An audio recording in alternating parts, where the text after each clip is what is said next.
Media, bekal ilmu Islam.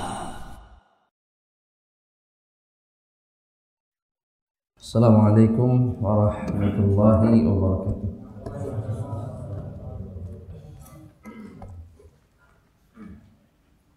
Innal hamdalillah nahmaduhu wa nasta'inuhu wa nastahdihi wa na'udzu billahi min shururi anfusina wa sayyiati a'malina.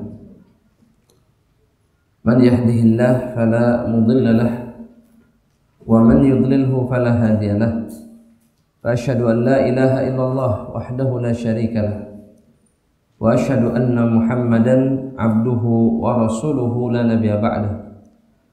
Fa udzakirukum biqaulillah ta'ala fil Qur'anil Karim haitsu qala ya ayyuhalladzina amanu ittaqullaha haqqa tuqatih wa la tamutunna illa wa antum muslimun. Fa amma ba'd.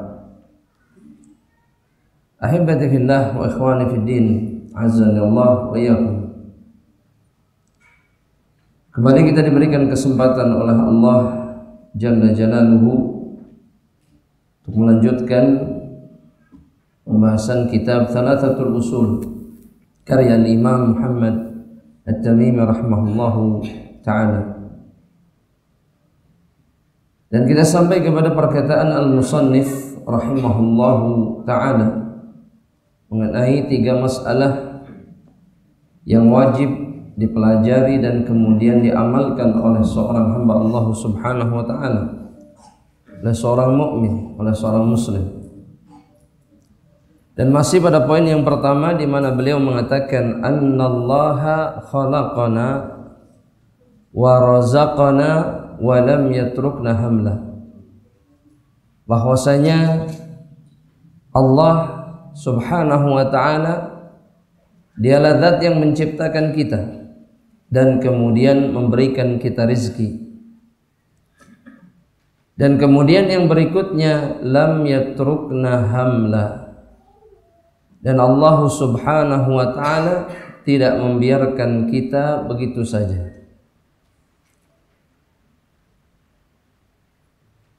Dan kemudian beliau mengatakan bal arsala ilaina rasulah, namun atau bahkan Allah subhanahu wa ta'ala mengutus kepada kita seorang rasul, ay hamilur risalah, seorang pembawa risalah. Dan beliau kemudian mengatakan faman ata'ahu dakhalal jannah wa man asahu dakhalan nar, barang siapa yang mentaati dirinya maka dia berhak masuk ke dalam surga Allah subhanahu wa ta'ala. Wa man asahu dakhalan nar, dan barang siapa yang bermaksiat kepada Rasul yang diutus oleh Allah subhanahu wa ta'ala maka dia berhak masuk ke dalam neraka Allah Rabbul Alamin. Kemudian beliau berdalil dengan firman Allah subhanahu wa ta'ala di dalam suratul Muzammil ayat yang ke-15 dan juga ayat yang ke-16, ketika Allah subhanahu wa ta'ala menceritakan antara Fir'aun dengan nabi atau rasul yang diutus kepada Fir'aun, yaitu Musa alaihi salam.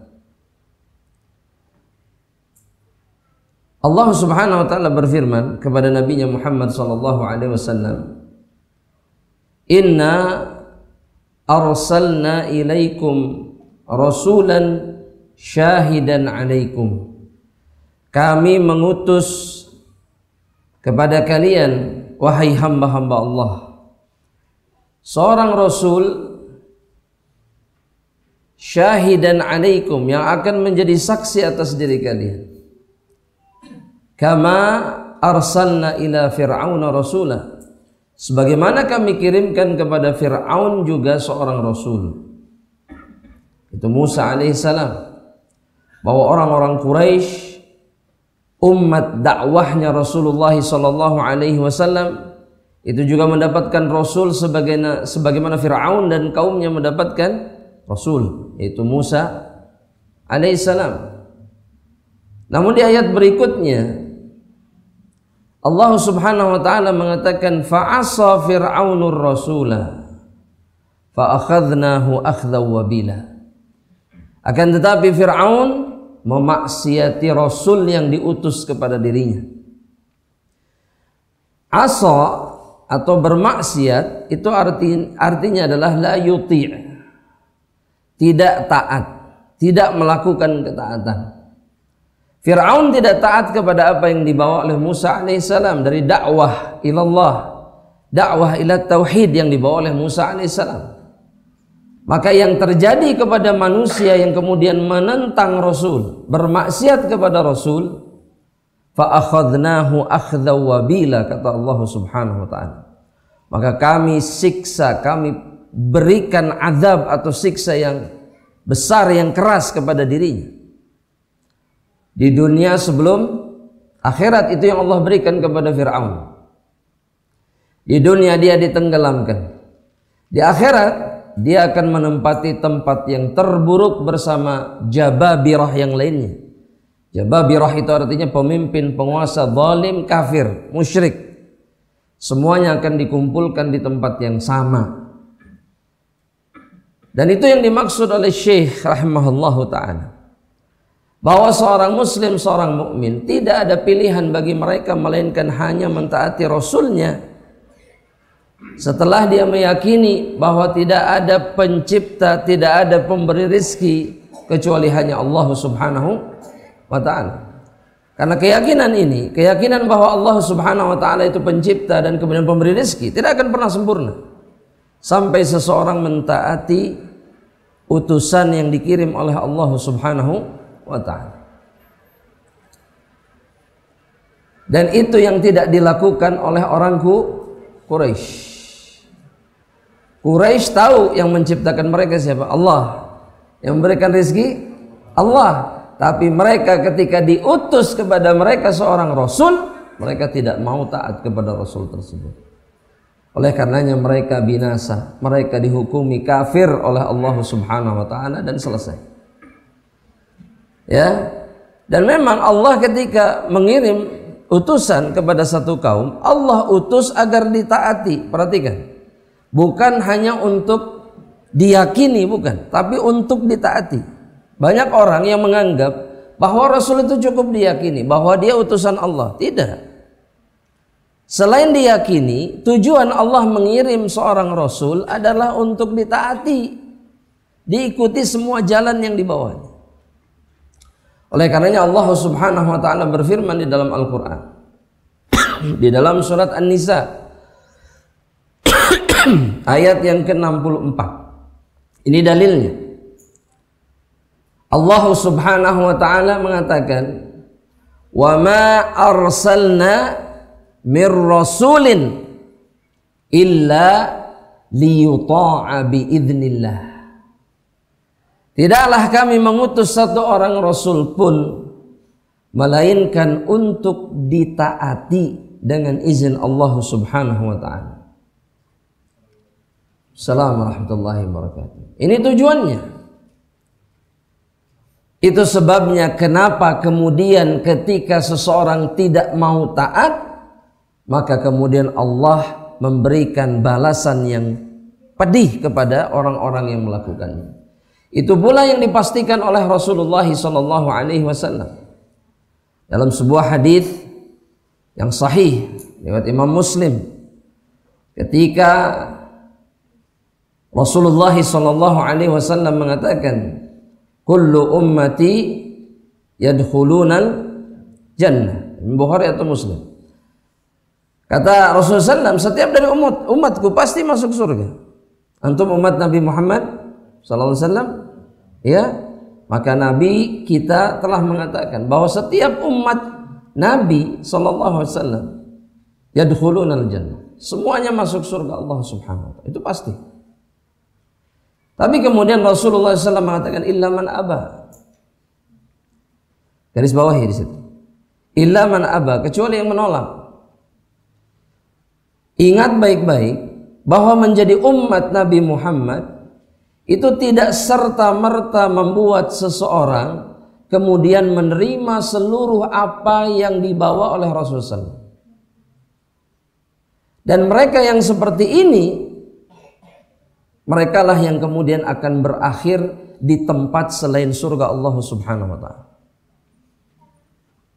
Dan di antara dalilnya, kata para ulama, di antara dalil bahwa tidak semua umat Nabi Muhammad itu menerima adalah hadis-hadis, beberapa riwayat hadis tentang ditolaknya sebagian umat Nabi Muhammad dari telaga Rasulullah SAW. Nabi secara zahir menghukumi mereka siapa? Sahabat. Apa? Sahabat. Ashabi.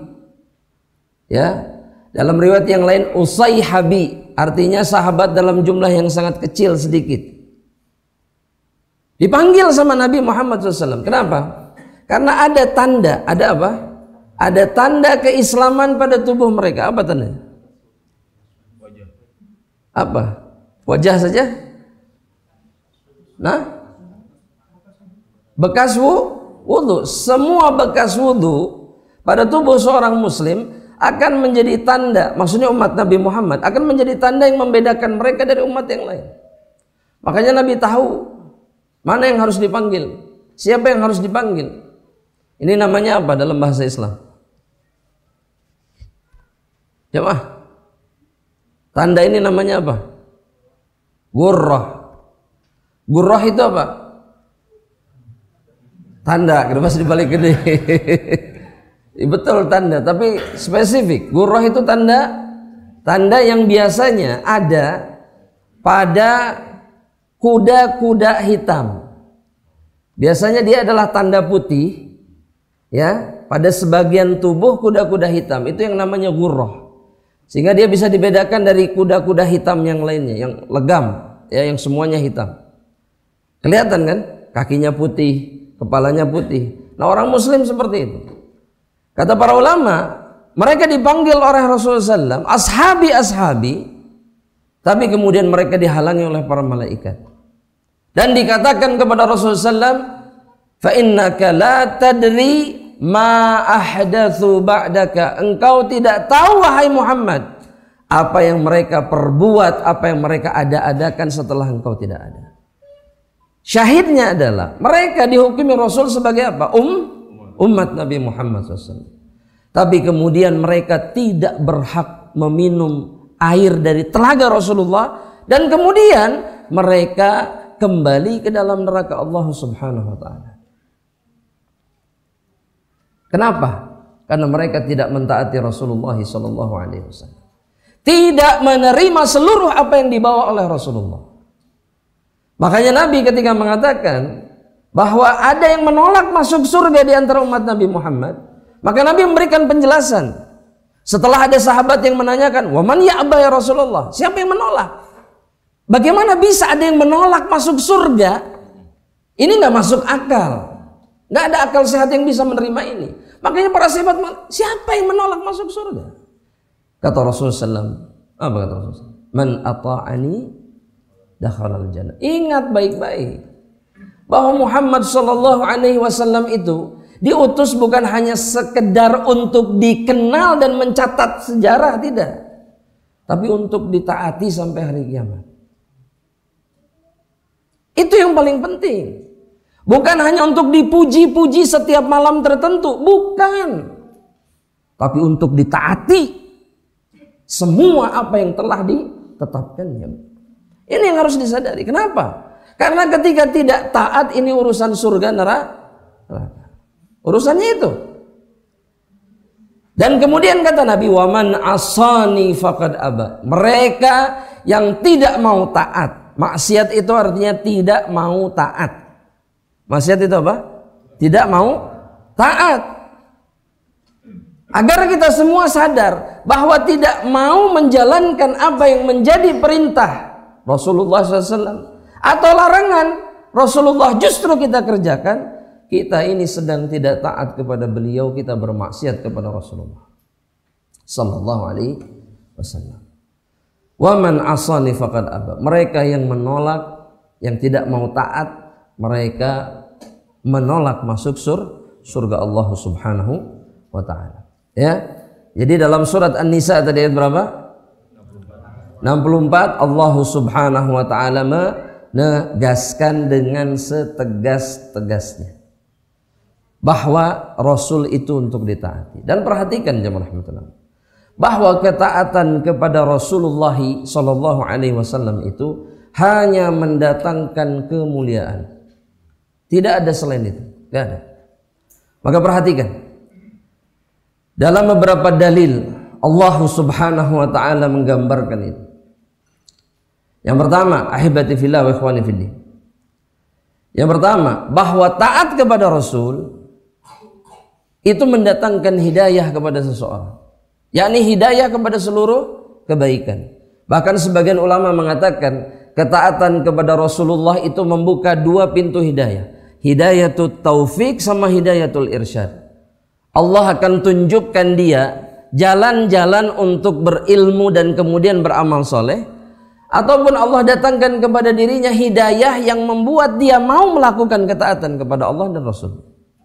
Ya, misalkan ada orang-orang yang terbiasa menjalankan sebagian sunnah Nabi misalkan, tapi di sisi yang lain pelanggarannya banyak, tapi ketaatan ini bisa menjadi penyebab hidayah. Allah Subhanahu wa ta'ala berfirman di dalam surat An-Nur ayat yang ke-54, Allah Subhanahu wa ta'ala mengatakan, in tuti'uhu tahtadu. Kata Allah Subhanahu wa ta'ala, jika kalian mentaati Muhammad, mentaati Rasulullah sallallahu alaihi wasallam, maka kalian pasti akan mendapatkan hidayah. Dan tidak ada hidayah tanpa taat kepada Rasulullah SAW. Ya, makanya kalau ada orang-orang yang mengatakan bahwa mereka mencintai Nabi tapi tidak taat, maka mereka akan jauh dari hidayah. Karena cinta itu tergambarkan di dalam apa? Ketaatan. Itu kata seorang penyair. Ya, betul tidak? Jamaah? Betul? Apa penyair itu mengatakan apa? Kata seorang penyair, lau kana hubbuka shadiqan la ata'tahu. Kalaulah cintamu itu jujur, kalau cintamu itu jujur kepada seseorang, la ata'tahu, maka niscaya engkau akan mentaati dirinya. Innal muhibba liman yuhabbu muti'u. Sesungguhnya seseorang yang mencintai itu kepada yang dicintainya muti', dia akan menjadi orang yang taat kepada dirinya. Dan apalagi jika kecintaan itu kepada Rasulullah SAW. Ini masalah ketaatan. Ini bukan hanya sekedar masalah cinta. Cinta tanpa bukti itu bukan cinta. Dan bukti cinta itu apa? Taat. Tidak mau taat bukan pecinta Rasulullah SAW. Yang kedua, ahibati fillah, mereka yang taat kepada Rasulullah adalah mereka yang berhak mendapatkan rahmat Allah Subhanahu wa ta'ala. Kita hidup untuk mencari rahmat Allah, tapi banyak orang yang kemudian tujuannya mencari rahmat Allah, tapi justru dia menjauh dari sunnah Rasulullah SAW. Bagaimana mungkin dia kemudian bisa dirahmati oleh Allah Subhanahu wa ta'ala? Bagaimana mungkin? Karena Allah Subhanahu wa ta'ala berfirman dalam suratul Imran ayat yang ke-132. Kata Allah Subhanahu wa ta'ala, ati'ullah. Bukan itu. Ati'ullaha war rasul la'allakum turhamun. Kata Allah Subhanahu wa ta'ala, taati Allah dan Rasulnya agar kalian dirahmati oleh Allah Subhanahu wa ta'ala. Kunci rahmat atau pembuka rahmat Allah adalah ketika seseorang bukan hanya mentaati Allah, tapi juga mentaati Rasulullah sallallahu alaihi wasallam. Makanya taat atau ittiba'us sunnah sebagaimana yang sering dibahas belakangan ini, ittiba'us sunnah, ini bukan masalah sekedar ikut tapi taat tunduk. Tidak banyak pertanyaan dan tidak menentang sedikit pun. Jadi kalau ingin digambarkan ketaatan yang sebenarnya kepada Rasul itu, ketika seseorang inqiyad, tunduk. Dan yang kedua apa? Qabul, menerima tanpa pertanyaan. Itu taat yang sebenarnya kepada Rasulullah. Pokoknya Rasul bilang begini, ya khalas. Anak ikut, tunduk, dan kemudian anak menerima, anak tidak mau pertanyaan panjang. Itu contohnya Abu Bakar As-Siddiq. Bahkan Abu Bakar, perhatikan, Abu Bakar membenarkan apapun yang datangnya dari Rasul meskipun Abu Bakar belum tahu, belum mendengar, tidak berjumpa dengan Rasul, dan informasinya datang dari orang kafir. Ada yang iman yang lebih kuat dari ini? Nggak ada. Setelah Rasulullah SAW, dapat infonya dari siapa? Orang kafir. Abu Bakar hanya mengatakan aqalahu huwa, dia yang mengatakan iya. Shadaqtuhu, aku membenarkannya. Titik. Ketemu enggak? Mendengar langsung enggak? Begitulah ketaatan seorang pengikut Nabi Muhammad SAW semestinya. Kita sekarang alhamdulillah, ya, orang-orang sekarang nih ya, kalau disebutkan hadisnya apa Ustaz? Ya, riwayat apa ini? Sahih atau enggak? Sayangnya setelah nanya sahih atau tidak, ditaati enggak hadisnya? Dilaksanakan enggak? Iya, tapi detail. Perawinya siapa Ustaz? Hah? Oh, nguji, terserahlah mau nguji mau enggak. Tapi masalahnya begini, sudah tahu diikuti enggak? Enggak dijalankan. Ya, anda mau tanya sama hadirin. Hadirin tahu banyak sunnah tidak? Tahu banyak sunnah tidak? Atau gini aja, tahu banyak lumayan sunnah gitu? Atau lumayan banyak sunnah? Hai banyak ente mah gitu, lumayan gitu misalnya. Hah? Atau gini aja pertanyaannya, antum tahu beberapa sunnah Nabi? Ini cocok Ustaz. Astagfirullah. Iya, oke. Sekarang pertanyaannya, dari beberapa yang diketahui, semuanya dikerjakan? Insya Allah, insya Allahnya mana ini? Insya Allah Indonesia atau insya Allah beneran? Hah? Kalau sedikit-sedikit, ya. Dari beberapa saja kemudian kita tidak menjalankan semuanya. Lantas bagaimana kita akan dirahmati oleh Allah Subhanahu wa Ta'ala? Tidak ada kata sedikit dalam sunnah Nabi. Tidak ada kata remeh di dalam ketaatan kepada Rasulullah SAW. Tidak ada. Semuanya penyebab datangnya rahmat Allah Rabbul Alamin.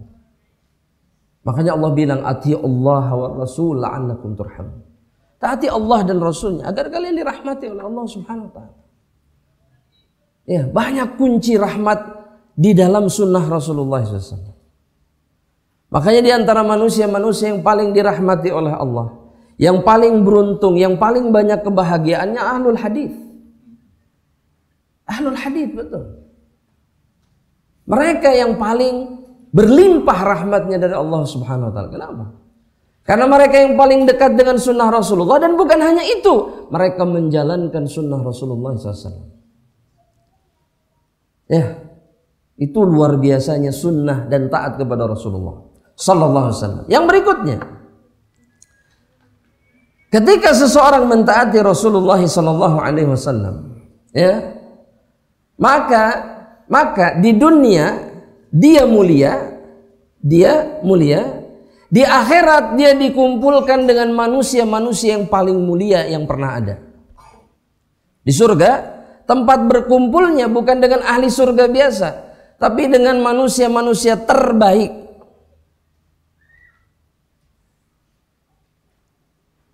Ya, betul tidak? Jamaah, sepakat nggak ini?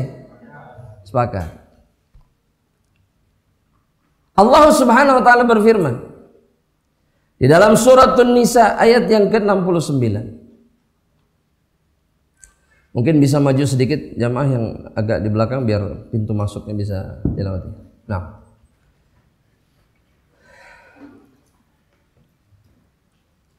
dalam surat apa tadi? Ayat berapa? 69. Sudah ketemu? Oh belum. Baik, kita lanjut ya. Kata Allah Subhanahu wa Ta'ala, Wa may yuti'illaha war rasul, mereka-mereka yang taat kepada Allah dan Rasul, fa ulaika ma'al ladzina an'ama Allahu 'alaihim minan nabiyyin. Barang siapa yang mentaati Allah dan Rasulnya, maka mereka kelak di akhirat akan bersama manusia-manusia yang dilimpahkan, diberikan kenikmatan oleh Allah di dalam surga dari kalangan para nabi. Itu yang pertama. Kemudian yang kedua, siddiqin, orang-orang yang jujur keimanannya. Abu Bakar As-Siddiq dan yang semisalnya, para sahabat Rasulullah SAW. Kemudian yang ketiga, bersama para syuhada, orang-orang yang mati syahid. Dan yang berikutnya adalah orang-orang yang saleh. Dan kata Allah Subhanahu wa taala, wa hasuna ulaika rafiqa, dan mereka adalah sebaik-baiknya teman bagi orang-orang yang beriman. Dan semua itu karena taat kepada Allah dan Rasulnya. Ini tafsir dari Allah. Kemudian untuk firman Allah di dalam suratul Fatihah, ihdinas siratal mustaqim siratal ladzina an'amta alaihim. Jalannya mereka-mereka yang diberikan kenikmatan oleh dirimu ya Allah. Siapa? Para nabi, siddiqin, syuhada, salihin. Dan mereka adalah sebaik-baiknya teman, sebaik-baiknya orang yang menemani orang lain. Dan semua itu karena taat kepada Rasulullah SAW. Setelah ketaatan kepada Allah Subhanahu wa ta'ala, tidak ada kerugian di dalam mentaati Rasulullah SAW. Kalaulah kepala kita belum bisa menerima, hati kita tidak nyaman dengannya, jangan ditinggalkan. Karena dia hanya akan mendatangkan kebaikan. Antum pikir semua sahabat menerima begitu saja? Tidak. Tapi mereka menundukkan hawa nafsu dan kesombongan mereka di hadapan siapa? Rasulullah SAW. Mereka menerima apapun diterima, sehingga mereka berhak menjadi yang terbaik dan berkumpul dengan yang terbaik kelak di akhirat. Ya, antum kan kebayang kalau di surga nanti tetangga antum Rasulullah SAW. Buka pintu, rumah sana rumah Rasul SAW. Istri pertama, istri kedua, ketiga, keempat, semua di situ berjejer. Para sahabat Nabi Muhammad SAW. Kenapa? Apa yang membuat mereka bisa bersama Rasulullah SAW? Taat. Makanya jangan pernah kemudian sekarang menawar dengan ketaatan kepada Rasulullah SAW. Taati, gak ada pilihan lain. Terima semua apa yang diberikannya. Maka perintah Allah jelas di dalam Al-Quran itu. Apa kata Allah Subhanahu wa ta'ala? Coba, kalau berhadapan dengan apa yang dibawa oleh Rasul, apa kata Allah? Hah? Bukan.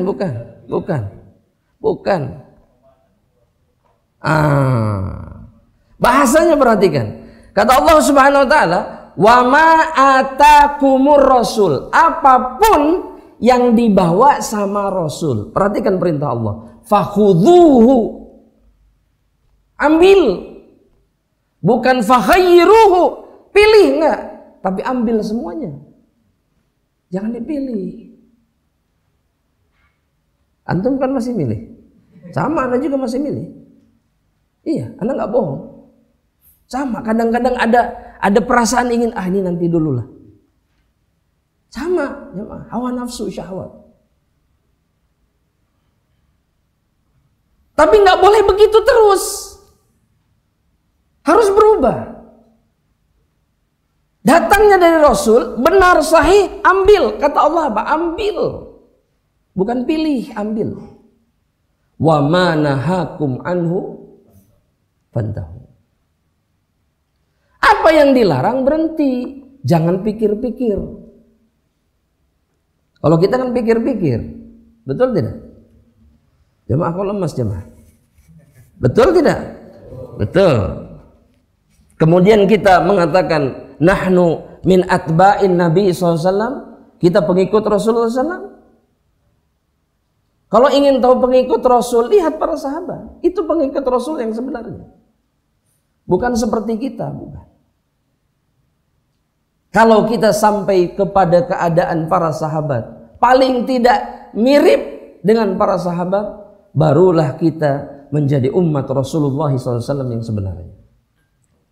Makanya jangan pilih dalam ketaatan kepada Rasulullah Sallallahu Alaihi Wasallam. Belum lagi mereka yang kemudian taat kepada Rasul, maka dosa-dosa mereka dihapuskan oleh Allah Subhanahu. Dosa mereka habis ketika mereka taat kepada Rasulnya. Ini dalilnya antum tahu sebetulnya. Ana nggak mau kasih tahu, silahkan antum yang kasih tahu ana. Bahwa yang namanya taat sama Rasul itu menggugurkan dosa. Apa dalilnya? Ini dalil di antara dalil yang paling banyak disebutkan di kajian di mana-mana. Kalau berbicara sunnah.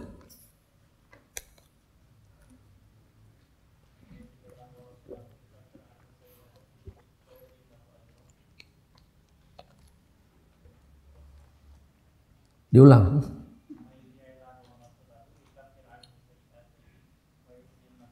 Nah, itu nggak banyak diketahui orang kalau yang itu. Yang diketahui orang yang satu lagi. Itu nggak salah, betul. Tapi ada satu lagi. Nah, Anda kasih clue-nya, surat ketiga.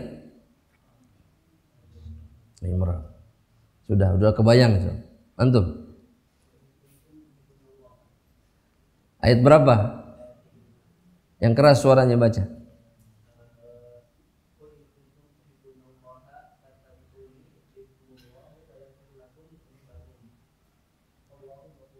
Nah, ini kan ayat sering kita baca ya. Sering kita dengar juga kan? Apa kata Allah?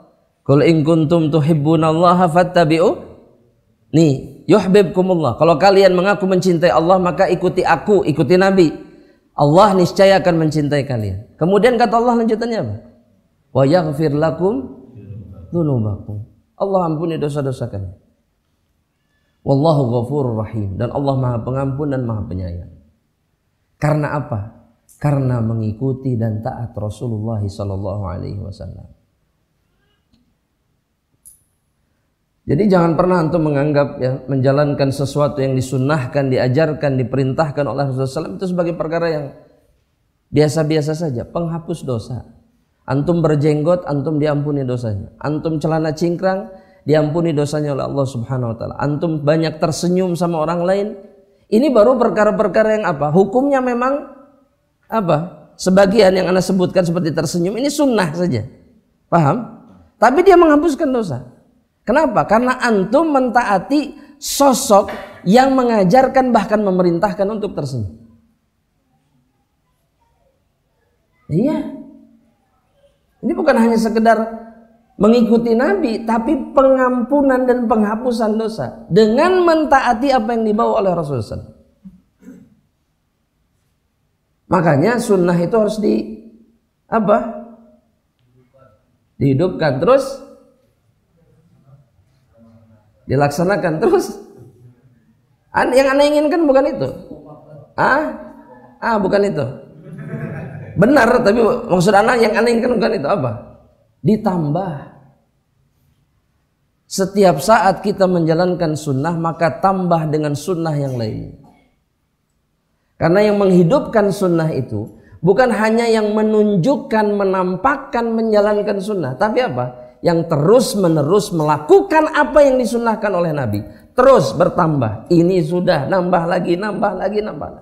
Semua yang dilakukan Nabi dia lakukan. Itu yang namanya ihya'us sunnah.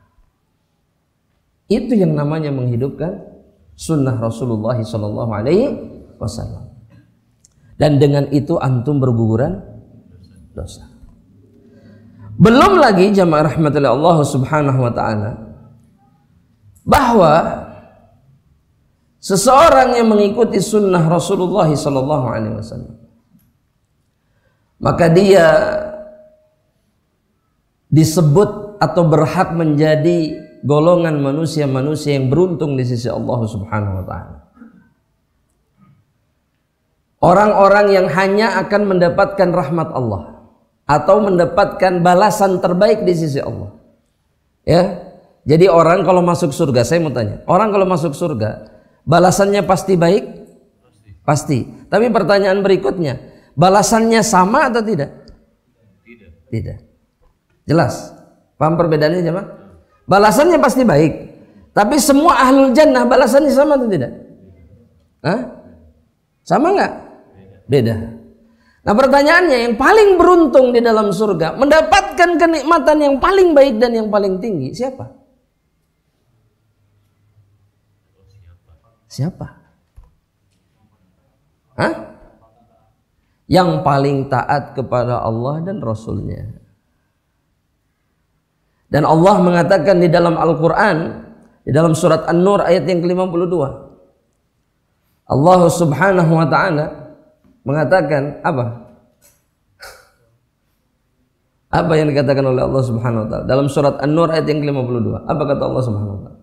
Wa may yuti'illaha wa rasulahu wa yakhshallah. Perhatikan urutannya. Barang siapa yang taat kepada Allah, taat kepada Rasulnya Muhammad sallallahu alaihi wasallam, dan kemudian apa? Takut kepada Allah, wa yattaqhi, dan kemudian bertakwa kepada dirinya, kepada Allah Subhanahu wa taala, faulaika humul faizun. Merekalah yang beruntung ketika mereka berada di dalam surga Allah Subhanahu wa taala.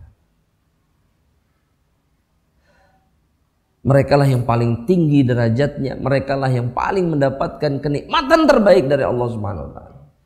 Itu yang dimaksud dengan al-faizun, al-muflihun di antara hamba-hamba Allah Rabbul Alamin. Makanya jamaah rahmatullahi Allah Subhanahu wa taala, masuk surga itu sebuah anugerah.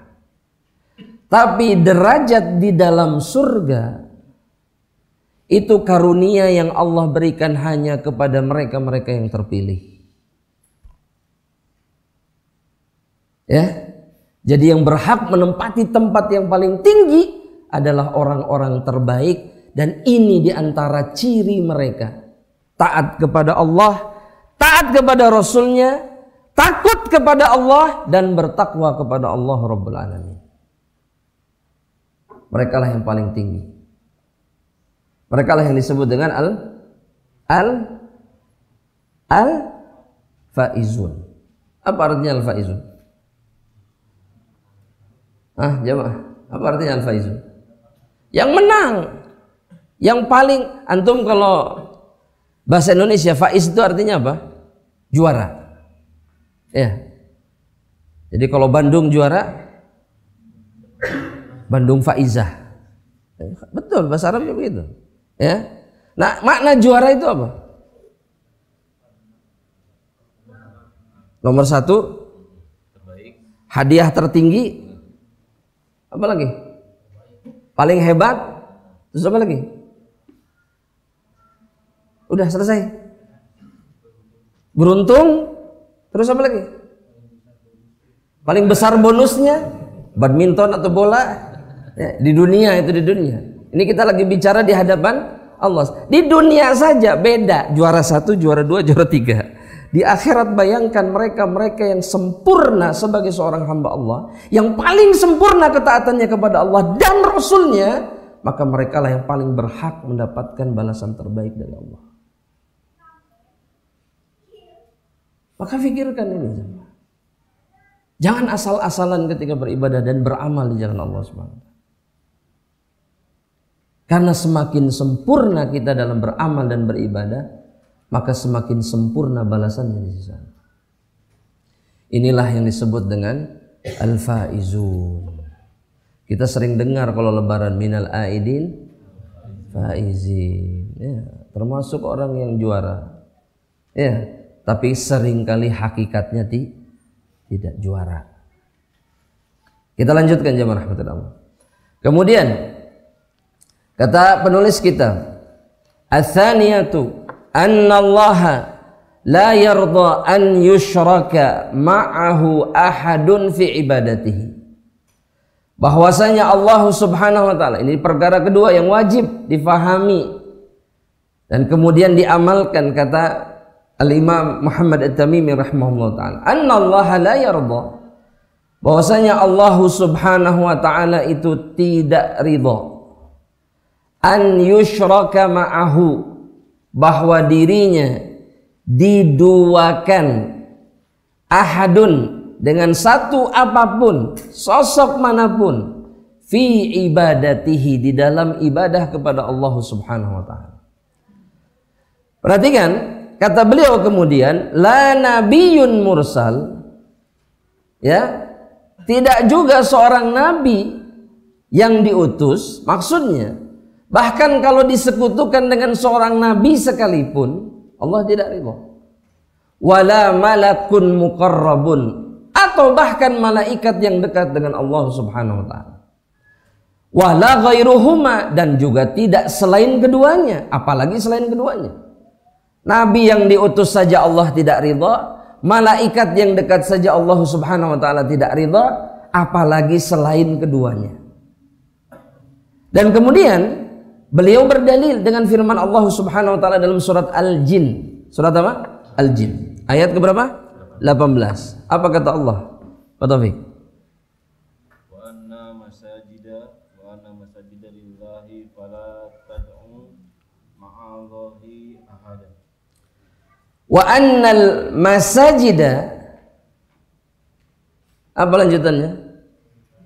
Lillah. Perhatikan, bahwasanya masjid-masjid itu milik Allah. Milik Allah. Makanya perhatikan jemaah, ini diantara dalil kenapa masjid harus diwakafkan. Kalau tidak diwakafkan bukan milik Allah. Paham? Secara hukum masjid itu harus wakaf. Kenapa? Karena Allah yang mengatakan bahwasanya masjid-masjid milik siapa? Milik Allah. Serahkan di jalan Allah, wakafkan di jalan Allah Subhanahu wa taala.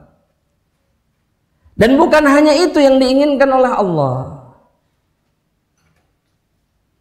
Ketika seseorang sadar, seorang hamba itu sadar bahwa masjid ini rumah Allah, fala tad'u ma'allahi ahadan, maka janganlah seseorang, yakni kalian, dari kalian berdoa, meminta, tapi menyekutukan Allah dengan yang lain. Jadi minta kepada selain Allah di mana? Di rumah Allah. Karena Allah tidak ridha. Makanya dalam hadis yang sahih diriwayatkan Imam Bukhari, Rasulullah SAW mengatakan, innallaha la yarda lakum thalathan, Allah itu meridhai 3 perkara, ya, dan membenci 3 perkara. Tapi yang menjadi dalil pembahasan kita, yang pertama kali disebutkan oleh Nabi, yang diridhai oleh Allah itu apa? An ta'buduhu wa la tusyriku bihi syai'an. Engkau atau kalian mengibadahi Allah dan tidak menduakannya dengan satu apapun.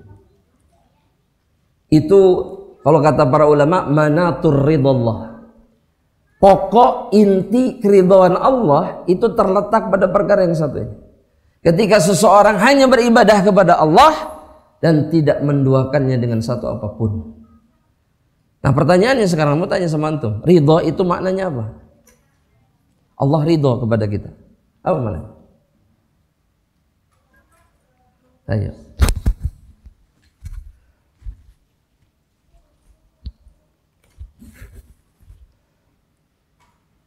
Ya jamaah. Gak ada komplain.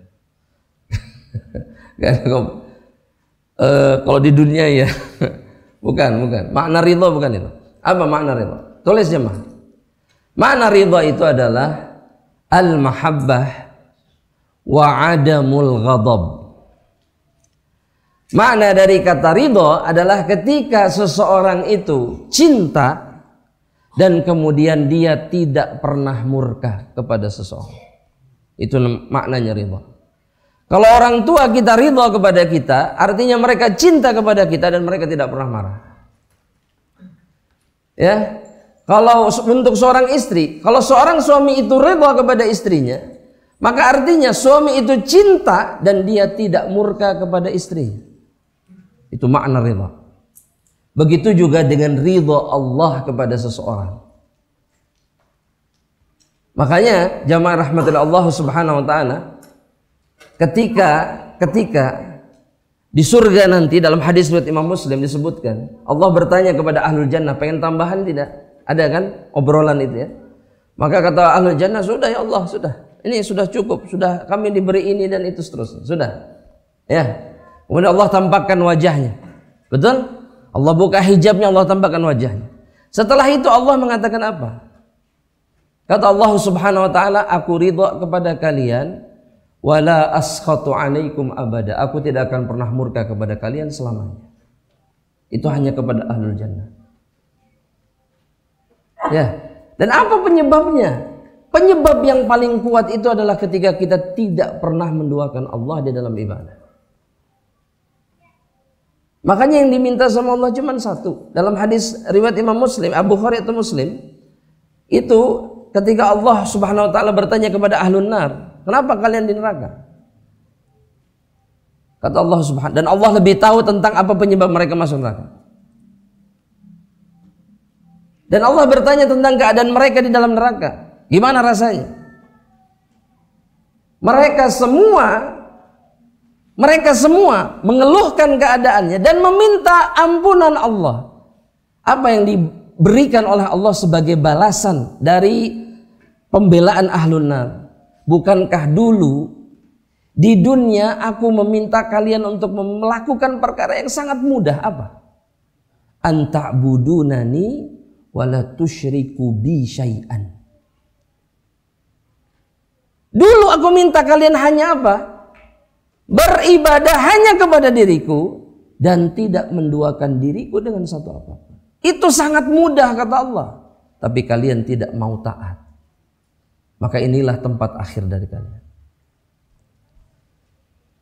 Makanya tauhid dan menghindar dari syirik itu penyebab yang paling utama dan wajib, nggak boleh seorang muslim tidak tahu perkara ini. Ya, dan ini yang disampaikan oleh Syekh. Ada yang salah dengan apa yang dia katakan ini? Jamaah, ada yang salah tidak? Ada yang salah? Ini perkataan orang yang sesat dan menyimpang dari jalan Allah atau bukan? Bukan. Bagaimana bisa orang yang mengatakan perkataan seperti ini disebut sesat? Berarti yang sesat siapa? Yang menuduh kesesatan.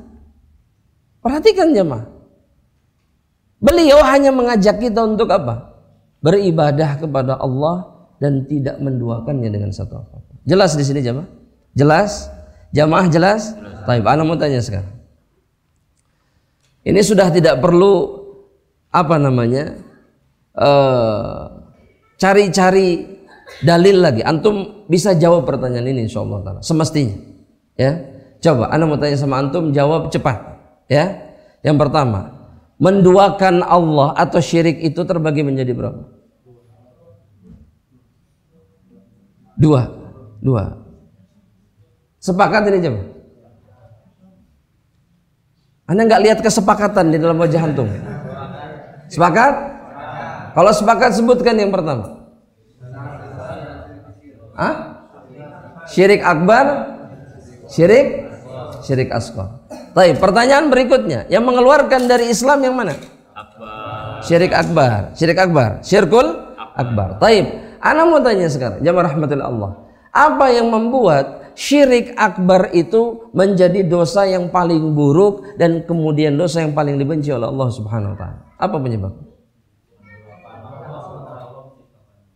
Karena ketika bahasa Arabnya apa itu?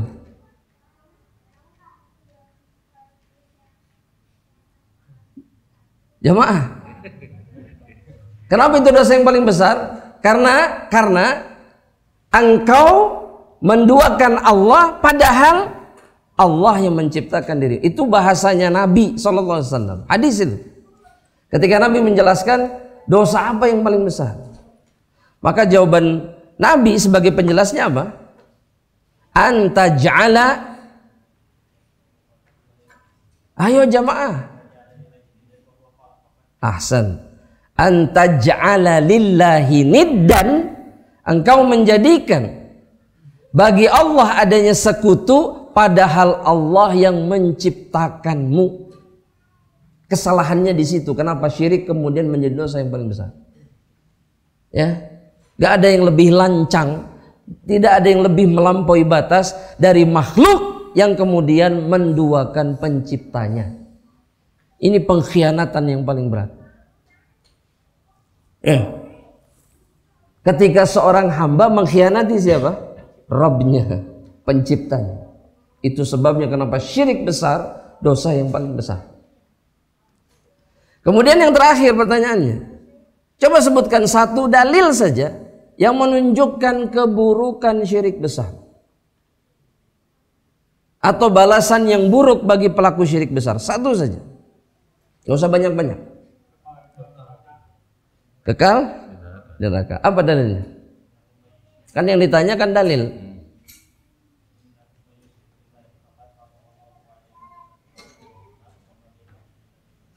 Nah, ada yang pernah dengar dalil itu jemaah? Jemaah? Gak apa-apa jemaah, tenang. Anda cuma nanya aja, ya. Ada yang pernah dengar? Belum. Itu ada di Quran jemaah rahmatillah Allah. Dalam surat apa? Al-Maidah. Ayat berapa? 7? 2. Tulis biar nggak lupa, nanti dilihat. Ya, kata Allah Subhanahu wa taala bahwa sesungguhnya mereka yang menduakan Allah Subhanahu wa taala, faqad harramallahu alaihil jannah. Allah haramkan dia untuk masuk surga. Perhatikan kalimatnya, haram. Kalau haram itu berarti apa? Gak boleh. Gak boleh sedikit pun merasakan yang namanya surga Allah Subhanahu wa taala. Semua karena kemusyrikan. Wa ma'wahun nar, tempat kembalinya, tempat tinggalnya kata Allah adalah neraka. Wa malidh zalimina min ansar.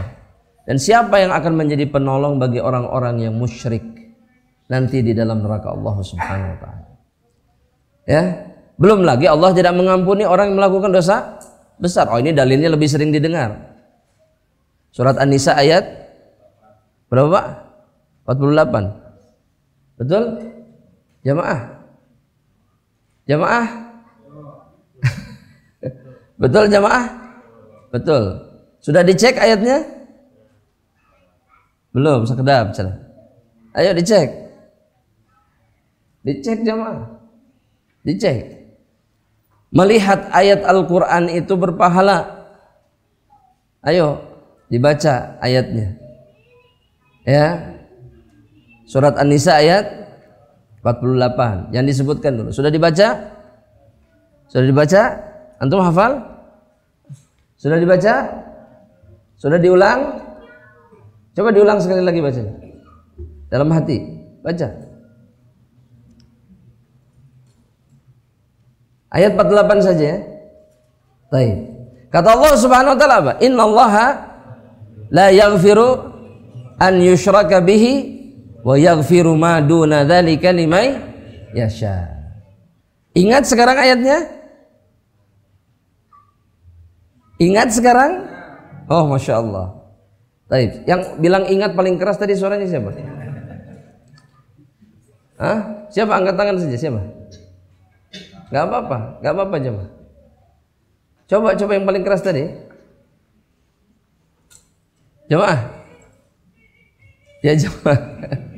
Jangan khawatir jemaah. Ana ini tidak semenyeramkan itu jemaah. Tenang. Ana ingin yang tadi yang bersuara keras yang bilang ingat, mau mengaku, ada hadiah istimewa buat diri. Ayo. Oh baru sekarang. Ayo. Mana orang itu? Mana siapa? Siapa? Pak siapa? Asa tadi ayat tarik tadi teh.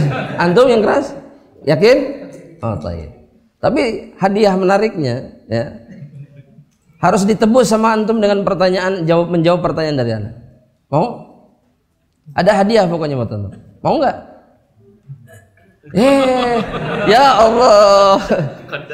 Aduh. Jangan nolak. Mau nggak? Tapi harus jawab pertanyaan. Ayo.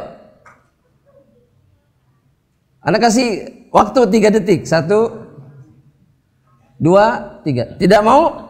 Qadarullah wa masyafa'al. Iya. Gitu ya, takdir Allah itu begitu. Takdir Allah. Wallahi ini takdir Allah. Ya qadarullah wa masyafa'al. Nah, sekarang tadi ada suara yang lain juga keras suaranya. Siapa? Ada yang mengaku enggak? Baik, sudah enggak apa-apa. Kita lanjutkan dulu. Ya. Ini pengingat dulu buat semuanya. Bahwa kemusyrikan itu adalah perkara yang paling dibenci dan tidak diridhai oleh Allah Subhanahu wa taala. Maka sadari itu baik-baik.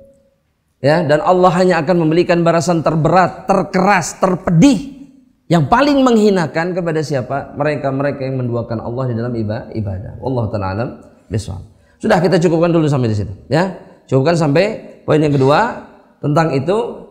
Sebelum pertanyaan jika ada, ana mau nanya sama jamaah yang mau menjawab, ya, ngangkat tangan jawab, dan ada hadiah insyaallah taala. Jadi nggak ada pertanyaan dari ana dulu terus menjawab, nggak ada. Ini yang mau menjawab angkat tangan. Antum mau menjawab? Yakin? Siap menjawab? Insyaallah. Baik. Sebutkan 2 dalil yang menunjukkan bahwa kemusyrikan itu adalah perkara yang sangat buruk dan balasannya dari Allah sangat pedih. 2 dalil.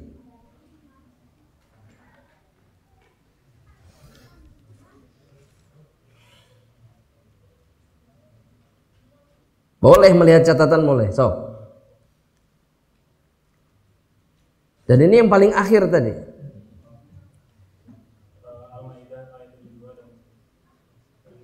Baca. Dibaca.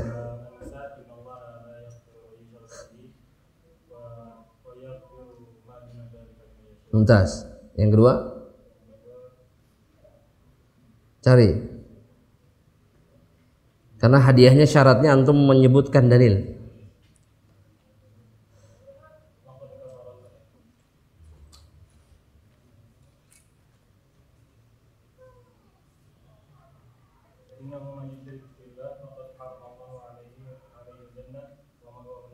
Wamalil zalimin.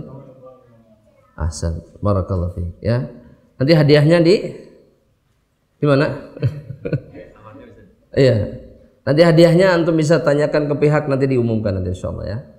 Akhwat sekarang 1 orang dari kalangan. Ada mic-nya enggak dia? Akhwat. Ada? Gunakan mic-nya, siapa yang mau jawab maka ambil mic-nya. Ayo, silakan. Silahkan. Kalau mau mengajukan pertanyaan dengan kertas silahkan. Ini bagi yang mau menjawab pertanyaan dari Anda dulu. Ayo. Untuk akhwat, pertanyaannya mudah. Sudah ada yang nyala itu ya? Sudah yang pegang? Itu tok-tok teh ngasih kode maksudnya? Hah? Iya, maksudnya udah ada yang mau jawab. Oh, baik. Pertanyaannya begini. Sebutkan 3 keagungan dan keutamaan taat kepada Rasulullah sallallahu alaihi wasallam.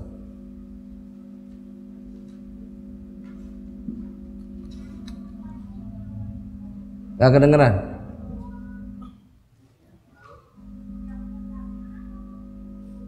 Matikan aja mic-nya kayaknya. Yang pertama apa?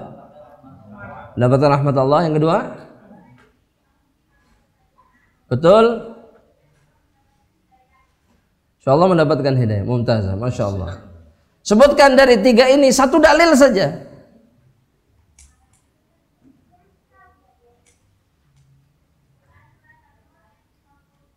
Itu yang menunjukkan apa? Hidayah. Betul? 52 bukan? 52 apa? Faizun 54. Oh, direvisi 54, benar. Ayo, mumtaz, Masya Allah. Ya, 2 orang ini berhak mendapatkan hadiah insyaallah ta'ala. Bisa dikonfirmasi nanti ke Andi. Ya, nanti ke Andi insyaallah ta'ala. Andi itu yang di belakang. Tahu kan Andi kan? Nah. Antum bawa ini enggak? Ibunya anak-anak bawa enggak? Ya, yang akhwat ke ibunya anak-anak. Andi maksudnya. Ibunya anak-anaknya Andi. Ya, istrinya Andi maksudnya. Taib. Kita sampai di situ untuk pertanyaan dari anak, ya. Dan insyaallah hadiahnya adalah hadiah yang mendekatkan kita kepada Allah Subhanahu wa taala. Amin. Nah, ini pertanyaan menarik ya. Kalau ada pertanyaan kertas lagi silahkan, atau pertanyaan langsung Anda persilahkan. Pertanyaannya begini, apakah romantis dengan pasangan itu termasuk ketaatan kepada Rasul sallallahu alaihi wasallam? Yang kedua, mohon nasihatnya agar pasangan bisa perhatian kepada kita. Masya Allah. Jawaban yang pertama, bahwa romantis itu adalah bentuk ketaatan kepada Rasul atau bukan? Jawabannya iya. Kenapa? Karena Nabi Muhammad SAW mengatakan istausu bin nisa'i khaira. Perlakukanlah perempuan itu dengan penuh kebaikan. Dan diantara tanda kebaikan seorang laki-laki kepada istrinya, itu perkara yang disebut dengan romantis oleh orang-orang sekarang. Artinya menunjukkan kasih sayang secara langsung kepada pasangannya. Karena itu perintah Rasulullah SAW. Makanya kita perhatikan bagaimana Rasul dalam kisah-kisah rumah tangganya, itu adalah laki-laki yang paling besar cinta dan kasih sayangnya kepada istri-istri. Ya, beliau makan bareng. Ya, kemudian ketika istirahat di malam hari, tidur di satu selimut. Kemudian juga beliau membiasakan mandi bersama-sama, misalkan ini sunnah Nabi Muhammad SAW. Ya, dan ini bukan hal yang istilahnya vulgar, tidak. Tapi ini menunjukkan betapa bagaimana semestinya seorang laki-laki, seorang suami dan istri itu mendekatkan diri mereka dengan cinta.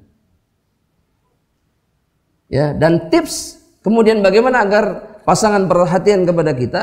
Jawabannya adalah lakukan yang terbaik dan yang paling penuh kasih sayang kepada pasangan kita. Maka kasih sayang dan perhatian ini pasti dibalas oleh pasangan. Pasti itu. Sekarang bagaimana kita mengharapkan pasangan perhatian tapi kita sendiri pun tidak perhatian, atau memutus jalur perhatian itu dengan apa? Dengan amarah, dengan kebencian, dengan caci maki, dengan tuduhan-tuduhan bohong, dengan ketidakpercayaan, sehingga tidak ada perhatian yang bisa diberikan. Iya, belum apa-apa sudah dihukumi salah, belum apa-apa sudah dituduh yang enggak-enggak. Maka enggak ada pasangan yang kemudian akan memberikan perhatian dan kasih sayangnya kepada pasangan yang seperti ini. Ya, bahkan di saat Nabi itu benar, istrinya salah, Nabi mengalah. Maka istri-istrinya ketika kehilangan Rasulullah, mereka tidak bisa menemukan ganti selain Rasulullah. Selain mereka memang diharamkan oleh Allah untuk menikah lagi, tapi buat istri-istri Rasul nggak ada yang bisa menggantikan Rasulullah. Siapa yang bisa menggantikan? Laki-laki model itu. Hah? Sudah hebat secara fisik, sudah hebat secara kehidupan, sudah hebat secara kasih sayang, tidak ada kurangnya sedikit pun bagi seorang perempuan, bagi seorang istri. Ya. Dan semestinya seorang muslim laki-laki seperti itu.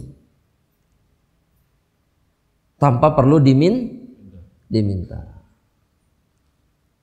Pengantin, ini nasihat buat antum. Ya. Salah satunya ini. Jadilah laki-laki yang romantis. Masya Allah. Yang berikutnya pertanyaan jika ada, silahkan. Tafadhol.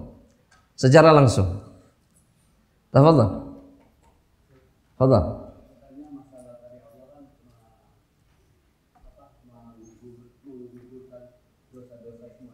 Iya.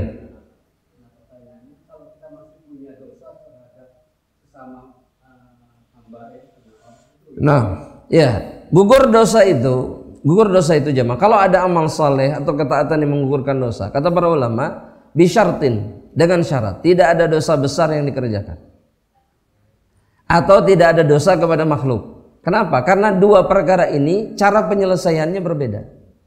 Selain antum melakukan ketaatan, maka kalau untuk dosa besar harus taubat, dan untuk dosa kepada orang lain harus apa? Dihalalkan, harus diselesaikan. Ya, jika tidak, konsekuensinya apa? Bahwa perkara ini akan berlanjut nanti di akhirat. Tapi jika tidak ada dosa besar, tidak ada masalah dengan orang lain, maka secara otomatis setiap antum menunjukkan ketaatan kepada Rasulullah, Allah dan Rasulnya, maka dosa antum digugurkan oleh Allah Subhanahu wa ta'ala. Ini sama kasusnya seperti orang-orang yang kena musibah. Selama musibah itu terjadi, dosa itu setiap hari, setiap detik berguguran. Selama dia tidak melakukan dosa atau dosa kepada orang lain. Makanya yang harus diperhatikan dari dosa, itu yang pertama dosa besar, yang kedua dosa kepada orang. Itu dulu selesaikan, adapun sisa dosa yang lain, itu akan berguguran dengan ketaatan dan amal soleh. Jadi tidak perlu khusus istighfar, minta ampun sama Allah, itu sudah otomatis digugurkan oleh Allah Subhanahu wa ta'ala melalui apa? Amal soleh dan ketaatan. Allah ta'ala. Jelas insyaallah ya. Baik, satu pertanyaan lagi, silakan. Yang terakhir. Tafadhal jamaah. Ya jamaah.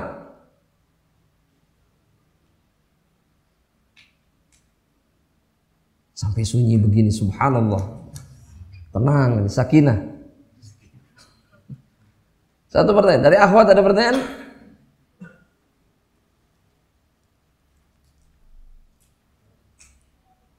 Dari ikhwan tidak ada pertanyaan?